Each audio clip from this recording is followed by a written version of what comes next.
כל מלחמת השחרור הזה, זה לא על פי רוח התורה, לא על פי דעת התורה, וזה לא לשמחתנו.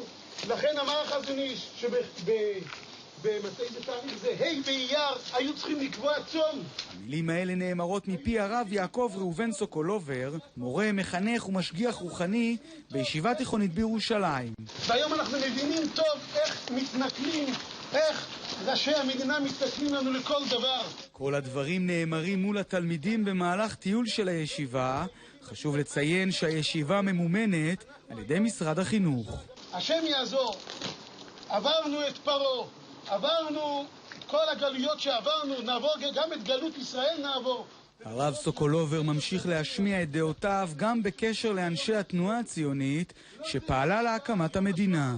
השואה, הם הקימו את השואה, הם עזרו לגרמנים השואה.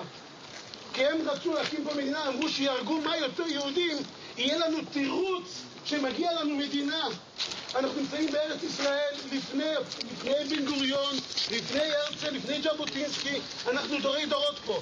הנאום הזה ניסה דווקא באתר הנצחה לחיילים שחירפו את נפשם למען המדינה. שפכו את דמנו, פה אותם הרשעים לקחו אחריות, שפכו דם, והם רוצים שאנחנו נעמוד בצפירה.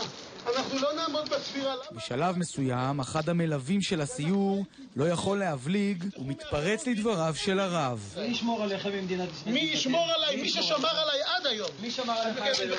אני לא הפרעתי לך.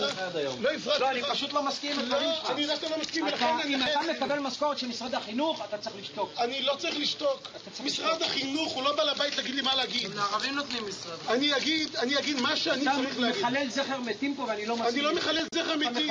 אני אומר הם לא נשפכו לשווא, רק בשנה החולפת העניק משרד החינוך תקציב של כ-100,000 שקלים לאותה ישיבה. שימו לב, למרות שהרב יודע שהוא מצולם, הוא אינו נרתע להגיד את דבריו. בסדר, אני מוקלט, מצוין. אני מוקלט, אני הולך להגיד את זה בפני בית משפט. יש לו גם מה לומר על נשיא ארצות הברית ברק אובמה. עכשיו עלה עוד איזה פלסטיני, עוד איזה איראני, נהיה נשיא ארצות הברית, חבר של כל האיראנים.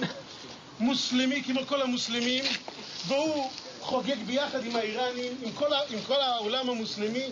הכל נאמר מול תלמידי תיכון שרואים ברב דמות חינוכית, ואחרי דברים כאלה קשה לדמיין כיצד הם יצליחו להשתלב ולהיות חלק מהחברה הישראלית. חבל שלא עשו את זה באוגנדה. שם היה התוכנית העיקרית לעשות את זה באוגנדה. אני מלמד את הדור הצעיר שידעו מה היה האמת. טוב. הישיבה אומרת בתגובה שהדברים האלה אינם על דעת הישיבה והנהלתה, ובכוונתה לקיים ברור עם העובד בתאום עם הפיקוח במשרד החינוך. משרד החינוך אומר שהוא מגנה את האמירות וכי המחנך יוזמן לבירור הנושא אצל ראשי הישיבה.